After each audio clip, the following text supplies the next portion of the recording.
Muy buenos días, hoy es diciembre 4 y si estás en tiempos de prueba, si estás pasando por algún reto, Dios te dice lo siguiente, Isaías 43:2, cuando pases por las aguas, yo estaré contigo. Por eso la declaración en la mañana de hoy es, hoy declaro que Dios está conmigo en medio de cualquier adversidad y me da fortaleza. Antes de comenzar su estudio bíblico, si usted es un creyente en el Señor Jesucristo, asegúrese de haber confesado sus pecados a Dios Padre en la intimidad de su mente.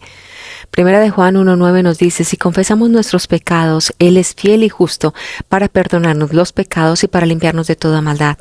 De esta forma estará en comunión con Dios, lleno del Espíritu Santo y listo para aprender la doctrina de la palabra de Dios.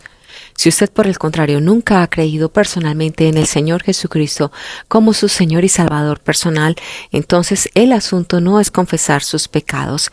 El asunto es solo la fe y solo en el Señor Jesucristo, tal como nos lo dice Juan 3:36. El que cree en el Hijo tiene vida eterna, pero el que no obedece al Hijo no verá la vida, sino que la ira de Dios permanece sobre él. Vamos a orar. Amado Padre Celestial, Dios eterno y maravilloso, hoy venimos ante ti, Señor, para darte la gloria y la honra, para exaltar tu santo nombre. Señor, digno eres de adoración. Padre Celestial, te venimos a confesar nuestros pecados. Este es el momento para que puedas abrir tu boca o allí en la intimidad de tu mente confesar al Señor tus pecados.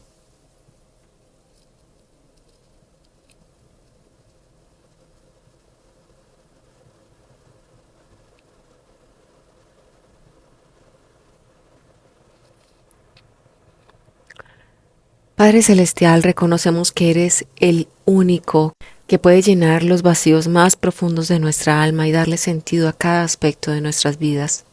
Padre, en este momento te pedimos que hables a nuestras vidas de manera tan poderosa que no podamos permanecer iguales. Toca cada corazón que escucha este devocional, quebranta lo que deba ser transformado y llena de esperanza aquello que está roto. Que tu palabra sea como un fuego que purifica y como un bálsamo que sana. Enséñanos a conocerte más, a amarte con mayor intensidad y a caminar conforme a tu voluntad.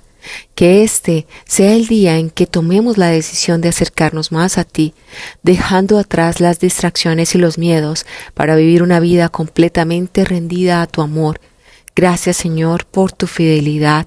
Colocamos este devocional en tus manos y nos entregamos a ti en esta hora. En el nombre poderoso de Jesús. Amén y amén. Muy bien, el día de ayer estuvimos hablando de la etapa 6, el apagón del alma, y hacía la analogía de cuando se va la luz en la casa y que de igual manera el estar apartado del Señor y haber incurrido en las primeras etapas va a crear que el creyente tenga un velo y que no pueda ver la maldad que está asociada con filosofías o doctrinas del mundo. Ahora vamos a ver la etapa 7, el tejido cicatricial del alma. Esto es un sinónimo de dureza de corazón. En las escrituras, el tejido cicatricial se forma por la influencia de la maldad en los lóbulos izquierdo y derecho del alma. Vas a imaginarte cuando te caes o cuando te has lastimado y te sale una herida. Entonces empieza a crearte una costra, ¿no? De igual forma, si no has limpiado esa herida, puede estar infectada. Así, de igual forma, ocurre en nuestra mente. El apagón del alma se origina en el lóbulo izquierdo, el tejido cicatricial en el lóbulo derecho. A medida que el tejido cicatricial se acumula, hay una operación de matatoides. Esta palabra la estuvimos mencionando ayer hablando acerca de esa volición negativa o voluntad negativa de la persona. Quiero que la anotes en tu cuaderno. Y esto lleva a la falsa doctrina cada vez más rápidamente al lóbulo izquierdo, ejerciendo una presión cada vez mayor en el lóbulo derecho. Así que lo que teníamos ya en nuestro lóbulo derecho, que es donde está la doctrina, y el AGP, que lo hemos visto, que son las diferentes fases que el Señor implementa o ha utilizado esta técnica para que la persona pueda crecer y tener una madurez espiritual, se van debilitando. Es como que si ya teníamos ganado ciertos puntos, pero al incurrir cada vez más en el lóbulo izquierdo, en las partes mundanas, esos puntos que habíamos ganado en el lóbulo derecho se van desapareciendo. Cuando los efectos del apagón del lóbulo izquierdo llegan al lóbulo derecho, el tejido cicatricial impide que la doctrina circule en el flujo de conciencia. La capacidad de utilizar el marco de referencia y el centro de memoria como fuente de doctrina se evapora. Aquí en el gráfico estás observando que en el lóbulo derecho el primer paso es el marco de referencia y el segundo es el centro de memoria. Así que cuando es más fuerte lo que estamos escuchando del mundo del lóbulo izquierdo y posteriormente viene a hacer fuerza en el lóbulo derecho, esta información que ya previamente teníamos se desaparece. El índice de olvido supera el índice de recuerdo de la doctrina. La doctrina ya no se introduce en el vocabulario para desarrollar categorías doctrinales. Las normas y estándares se degeneran. El impulso se detiene. No hay sabiduría para aplicar en la vida del creyente. Sin el flujo de la doctrina en el lóbulo derecho, todas las funciones espirituales se cierran. Este es el preludio del pecado hasta la muerte, es decir, el tejido cicatricial y el pecado hasta la muerte son compañeros de cama.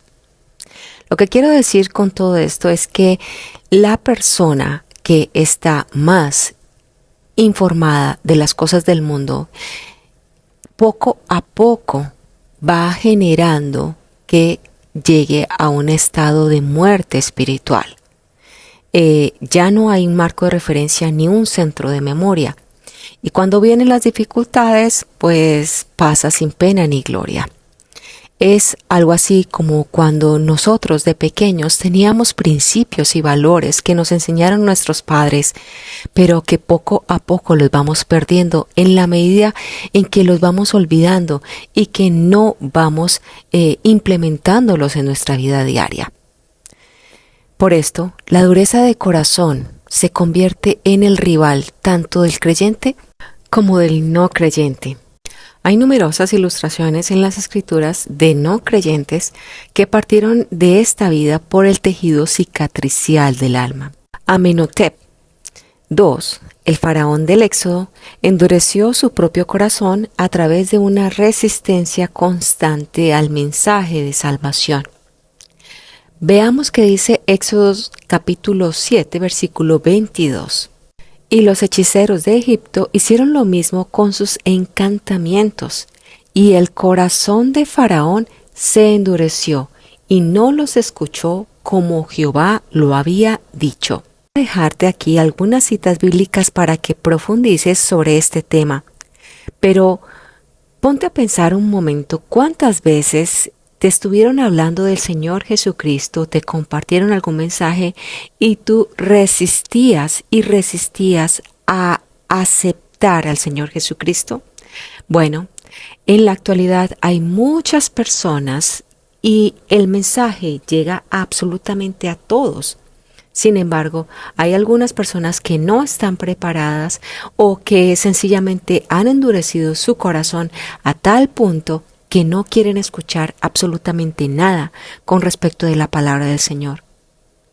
Y aunque este faraón fue expuesto repetidamente al Evangelio de Moisés y a Aarón, tanto oralmente como por demostraciones milagrosas del poder de Dios, aún así permaneció endurecido a la gracia de la abolición negativa hacia el Evangelio.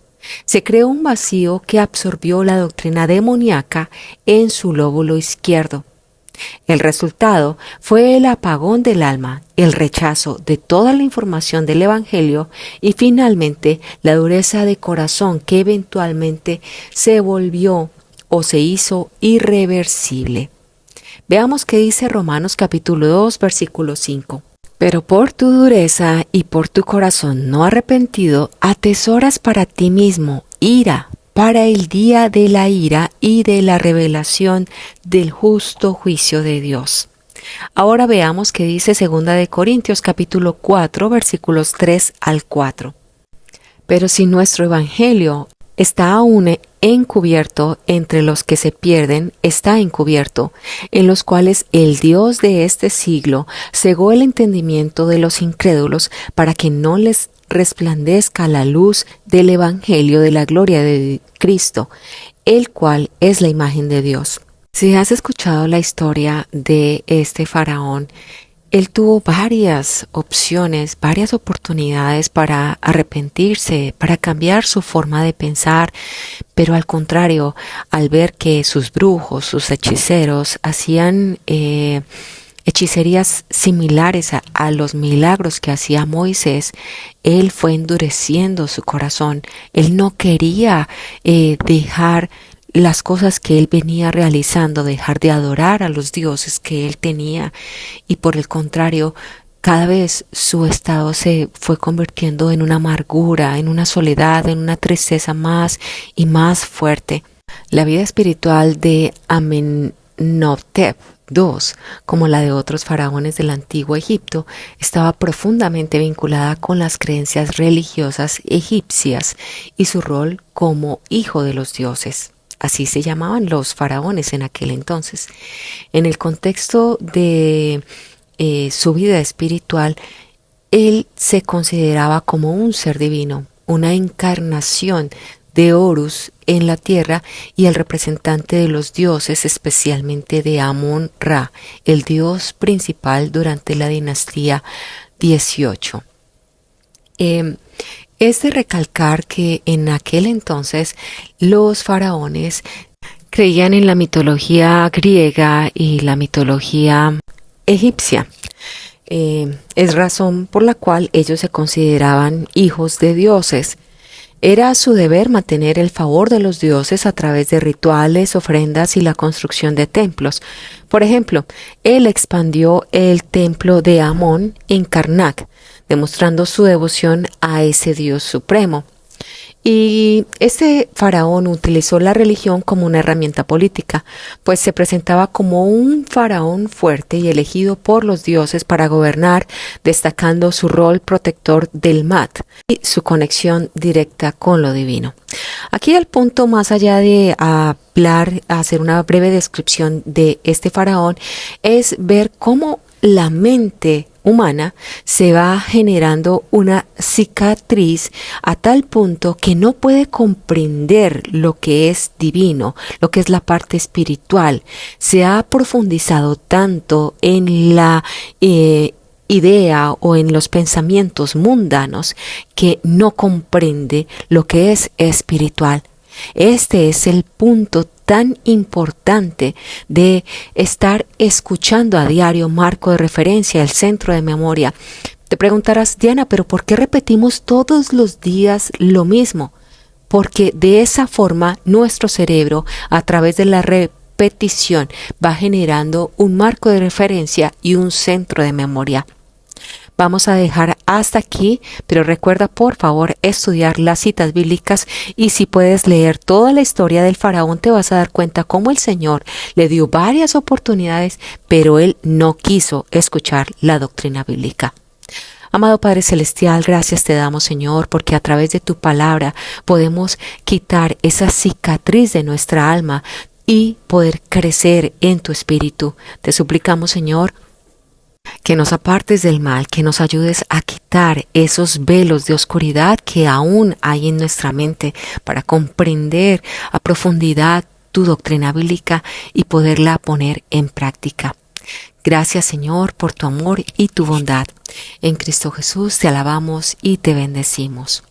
Muy bien, quiero que me dejes en los comentarios alguna pregunta con respecto a este tema.